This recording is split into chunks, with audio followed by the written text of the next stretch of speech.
to Hands on Health. I am Dr. Patrick Frain. And I'm Dr. Susan Frain. And welcome to a really great episode that we have for you that we are talking about running on borrowed time. And it doesn't matter if you're a runner or if you're a jogger or if you're a walker. We're talking about people that want to improve their cardiovascular health by simply getting out and getting some exercise. But what we're going to be talking about are the 10 most common issues and injuries that runners face, but also you could face these things if you're a jogger or just simply even a walker.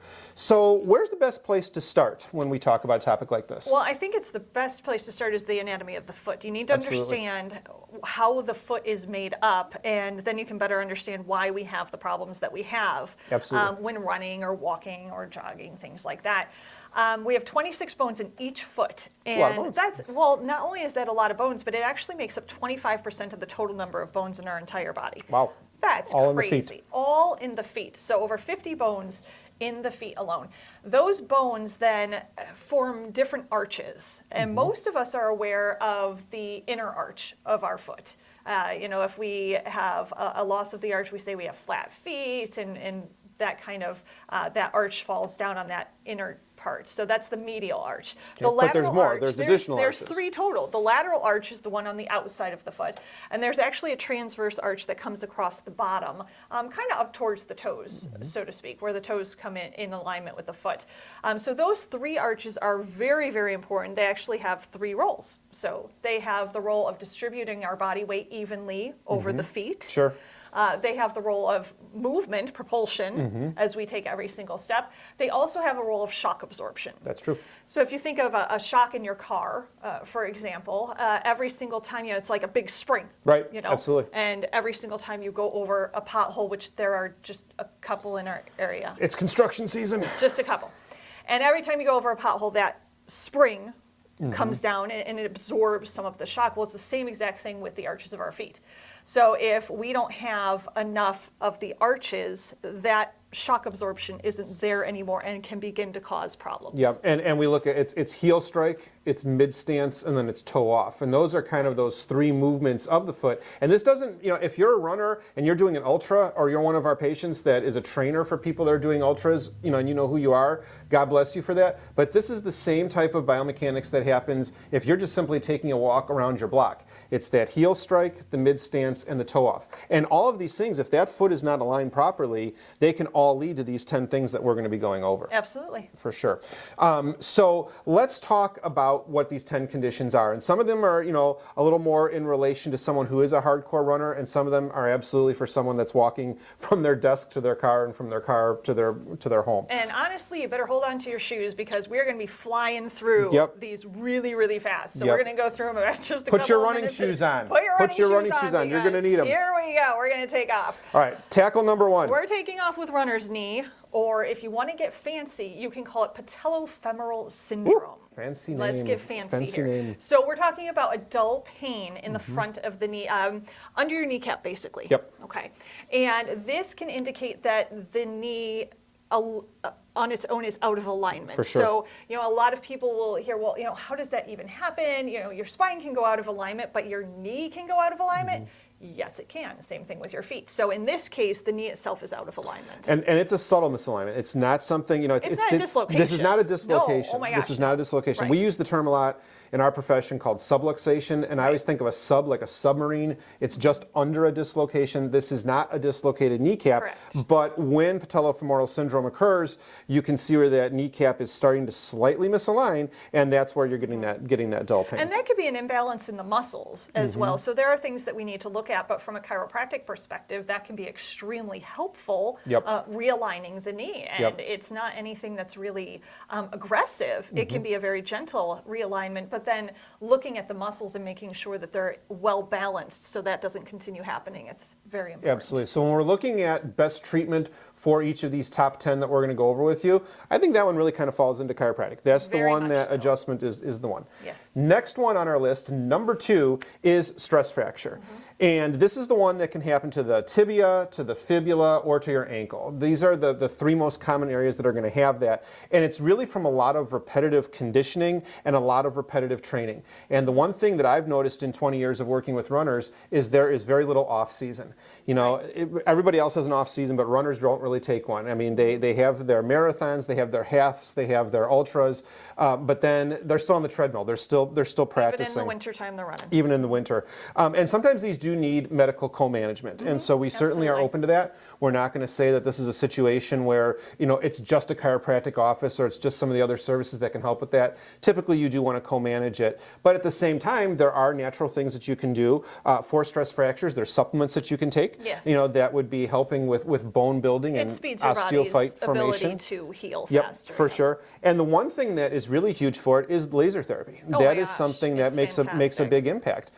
Utilization of the laser on an area that has a fracture can actually increase those healing times. Well, we've and seen so it it's in our wonderful. office. We've seen that the healing time is sometimes cut down by 50%. Absolutely. And we'll have runners come in and they'll have that stress fracture and they'll go in and they'll see ortho. Yep. Excellent. Have that taken care of first. Ortho might put them in a boot depending on what's going on. For sure. They come in and see us. We do the laser and ortho is expecting it's going to be 6 weeks. Next thing you know, it's 3 weeks and they're taking x-rays and they're like, oh my gosh, this looks amazing. It's better. It's improved. And they're like, woo, I can get back out running again.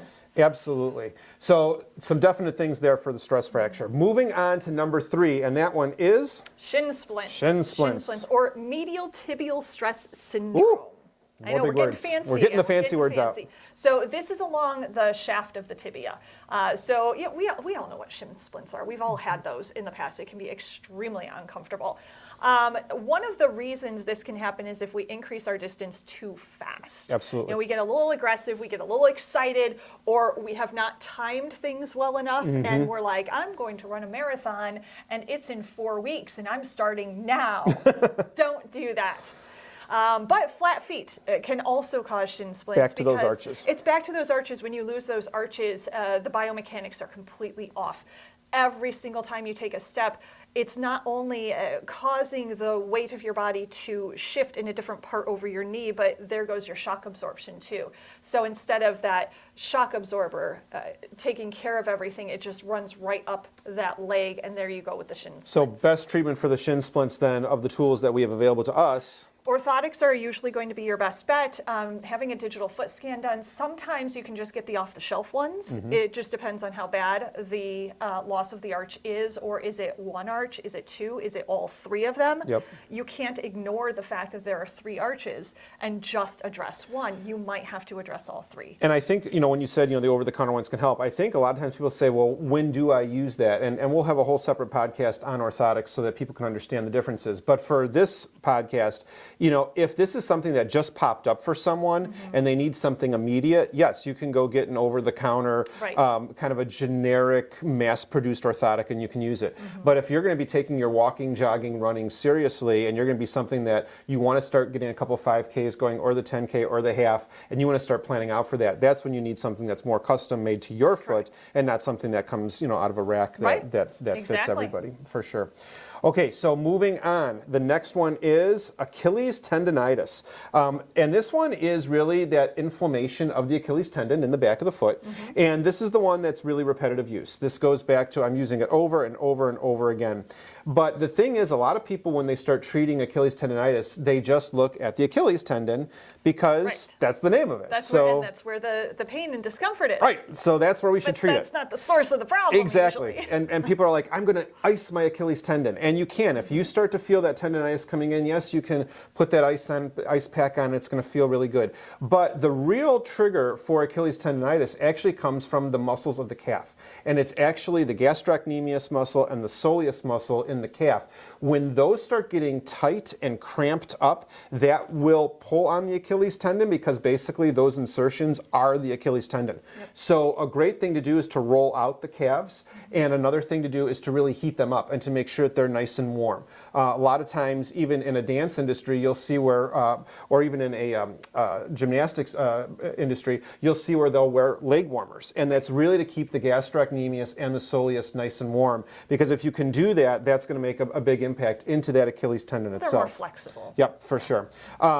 Treatments for that, ankle adjusting. You can absolutely adjust any of the bones in the foot and the ankle.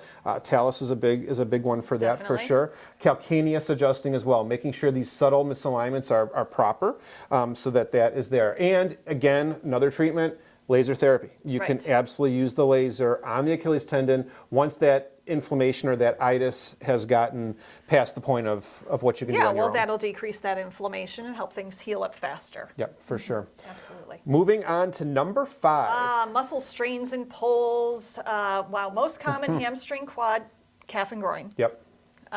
Stretching.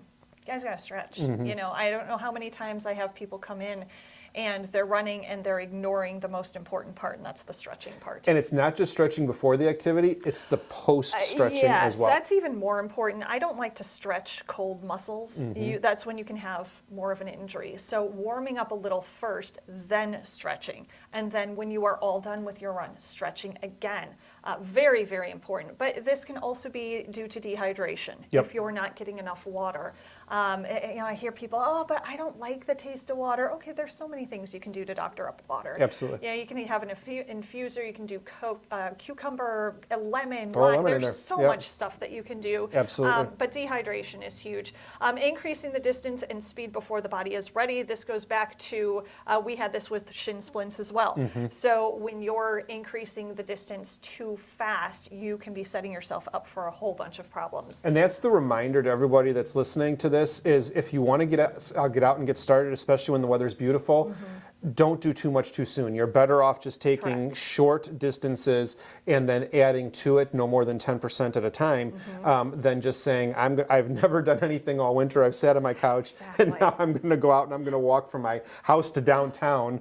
And isn't this great? And it's too much too soon. You're going to have that. You're going to have that muscle strain in the pull. Yeah. So you do want to be careful with that. You things that can be done for this laser therapy, again, huge because it helps to decrease the inflammation and it helps your body heal faster. Absolutely. Chiropractic comes in with muscle strains and pulls when you have imbalances. If you have an imbalance in the pelvis, for example, you're going to have a muscle pulling more. Absolutely. And it's going to have more tension on it. And again, with the orthotics, because if you have a loss of any of the arches in your feet, that will also cause problems with the biomechanics of the muscles. Yep, for sure. And I think some of those are proactive, and I think some of those are reactive. And that's just how it is. Absolutely. And you should have a good balance. I think if you're going to be starting to get out and get your cardiovascular health improved, you should have a good balance between doing things that are proactive and then also knowing what your options are from a reactionary standpoint that isn't toxic to your body and isn't, drugs and surgery and things like that. Next one, we are, believe it or not, already up to number 6, and those are the ankle sprains. Now, again, when we think about this reminds me of the Achilles. When we think about the ankle, most times when you go for a traditional approach to an ankle sprain, what does every provider look at? I don't care if it's urgent care or ER or all the different trainers that are out there. They look at the ankle sprain as an ankle sprain. But a huge part of ankle sprains actually come from pelvic misalignment. And so there's this whole kinetic chain that's there, and the next thing you know, you have the pelvis is off, it's shifted, it's imbalanced, and that will absolutely affect the hips, and the hips will affect the knees, and the knees will affect the ankles, and it really predisposes you to that. Rotation. When you take rotation into the pelvis, the rotation will actually wind up rotating the knees, and that imbalances the ankle, and that leads to the ankle sprain. And so as you're listening to this, hopefully the take-home message for you is, well, my ankles are good, they're strong, this, that, the other. If I feel like there's a little something going on, I'll back off my running. But not everyone listening to this thinks about, if my pelvis is imbalanced, there's where my future ankle sprain is going to come from. Exactly. We have to think of it like your car being out of alignment. If there's an imbalance in the car, if the tires are inflated more on one side than another, you're going to then wear out the bearings and things like that on one side of the car. Well, it's no different for our bodies. That's right. So for out of alignment, that is shifting our body weight and causing more of that body weight on one side than another. Now you're talking about ankle sprains. Or if it's there long enough, you're talking about hip arthritis, knee arthritis. You're talking about meniscus issues, all sorts of stuff. So alignment is very important. It is. And I think the car example is so good. And anyone that's listening to this or watching this that follows any kind of auto racing, you have $1 million race car on the track and they come in for a 3-second pit stop and they do something called a track bar adjustment. And that's where they put this little wand in and they make a little crank one way or the other. That is making such a small change into the track bar, but it actually changes the position of all 4 wheels to make it so that they can gain 2, 3, 5, 10 positions on the track. and it's a small, subtle correction to that automobile, to that $1 million race car. Well, to our $1 million bodies, it's sometimes just that small adjustment that you can make to the pelvis that can help with the hip, with the knee, with the ankle, to be proactive on those ankle sprains. And yes, for sure, if you're reactionary, laser therapy for that, for sure. And then the orthotics, I don't know if you noticed that, but the orthotics are actually called pelvic spinal stabilizers. And so it actually is stabilizing the pelvis to be more proactive on ankle sprains. Absolutely. All right, believe it or not, number 7. Oh, plantar fasciitis. Oh, goodness. How often do we see this come into the practice? Inflammation of the plantar fascia. What the heck is that? Okay, our plantar fascia, bottom of the foot. Think of it like a triangle. It's attaching to the bottom of our heel. It then spreads out and then comes across the bottom of our toes, kind of, sort of, like right before, as our toes attach to our foot. So that is our plantar fascia. When that gets really, really tight and tense, the amount of pain that can cause is extraordinary. It can be tied to calf issues and knee misalignments as well. A big thing, though, is loss of the arches. Yep. That is huge with plantar fasciitis, because think about it. If we lose the arch, the plantar fascia is going to spread out and it's going to be overstretched. And now we're going to have some big issues. Chiropractic adjustments, calf releases, those are some of the biggest things that I do for that. I go in and actually work into the bones of the feet. Those sometimes need to be aligned. I sometimes need to do some deep tissue work in there on the bottom of the heel, which is not pleasant, but it is extraordinarily effective. Works. Extraordinarily effective. Laser therapy can then get in and take care of that inflammation and the pain while everything is healing. But most importantly, that person almost always needs custom orthotics because they're going to have a loss of usually 2, if not all 3 of those arches. And I would agree with that 100%. That's not the time that you go and you get the Dr. Whoever's, product at the big box store. This is when you really want to have, it's not going to be enough. Right. And this is where you need to have one that's custom to your foot. And again, another podcast all about orthotics that we can follow up on this one for sure, completely. Number 8 on our list is the IT band syndrome, the iliotibial band, if we want to keep with our big fancy words. The fancy words. Aches and burnings along the outside of the leg. It goes from the hip to the knee. This also has huge implications in hip misalignments and in pelvic misalignments. Absolutely. Again, I just want everybody listening to this, if you're driving in the car, visualize it. If you're watching it, we're just thinking of a pulley system. And if one side is pulling too much and the other side is not pulling enough, it will just stretch this band, something fierce. Obviously, you can roll it. A lot of times people use foam rollers on there. Great at-home thing to do, for sure. We do IT release, actually, as a chiropractic service. That is something that we do where we get in and we follow all the bands of the IT band. There's several. And we go through and we actually do releases all the way down. Very and that has been very, very effective for everybody. Runners, walkers, It hurts so good. Yeah, it hurts so good. Can you do that again? Yes, you finish and they're like, do the other side. And you do. It is something that actually you want to do bilaterally. I'm glad actually you mentioned that. Oh my gosh, yes. Because let's say that you have a right IT band issue, great, but if you have one on the right, the left is not far behind. So if you are doing anything at home, rolling out one side that's problematic for you, please work the opposite side in the same fashion. Even though it doesn't seem like it needs it, it's not going to hurt. It's a very proactive way to go. And I always like to do, as silly as this sounds, I always like to do the quote-unquote good side first, because those neurons, all those neural impulses that go up into the brain, tell your brain what it's supposed to feel like, what it's supposed to be. Then when you go to the other side, your brain is connecting to that again. Absolutely. So I always like to do that good side first, and then I don't want to say the bad side, but the uncomfortable side. Yeah, but again, these are the helpful things that we talk to patients about every day here in the practice. Our conversations on this are going to be kicking up tenfold because of the season, but you can't cover all this in a regular appointment. So you just can't. And so that's where this becomes a tool for anyone listening to say, I never thought about rolling out my good side first before doing the bad side, because who really thinks of neuronal function to the brain to train the brain as to what it's supposed to be like? But these are the subtle things that make a big difference for people.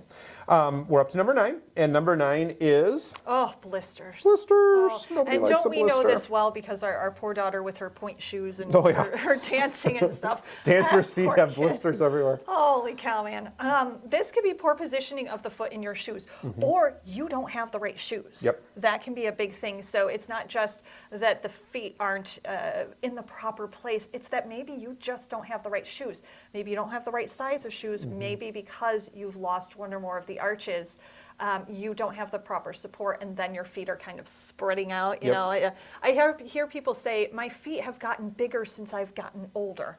My feet have gotten I didn't know that wider they grew. since I've I gotten didn't older. know that they grew. That's not what happens. What they're seeing is that they're losing the arches in their feet, and so their foot are they're splaying out. They seem like they're getting bigger or wider, but they're not. They're just losing the arches, and that can be a big problem. Poor sock choice is another big thing. Dry socks. Dry socks, yes, absolutely. So big thing with the blisters, make sure you have the right shoes. Also, check to make sure you might need orthotics. That's right. That's so right. check and see if those arches are healthy. And if you start to see that small blister, maybe for the younger viewers that might be watching this that get them regularly, use the blister pads right away. Oh gosh, yes. A blister does not get better on its own spontaneously. Right. If you see a small one, pad it up as if it was a big one, Yes. Because that chafing irritation is only going to continue. And making Absolutely. that blister And worse. even another thing, if you get calluses on certain parts of your feet, that is your body telling you, hey, by the way, you're putting too much pressure on this part of your foot. There's a reason for that. That's another reason why you want to get those arches checked, because it probably means you're losing the arches. And people often get that in that metatarsal area right up by their toes.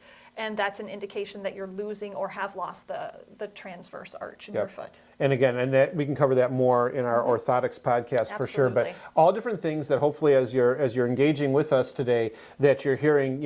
I never thought of that, or yes, I have that going on with myself. I didn't realize that was a precursor to maybe something else that was there. Absolutely. And the last one that we have on our list, number 10, is temperature-related injuries. And when I knew we were going to prepare this for you, and I know the wonderful woman who's going to be watching this podcast or listening to it, she's going to know who she is when I call her out on this. We were a number of years ago in practice. It was probably about 10 years ago, and it was winter. And she is a very, very phenomenal jogger, runner. She qualifies for the Boston Marathon type of a runner. She's really, really good. And she ran to the office when she was, for her appointment.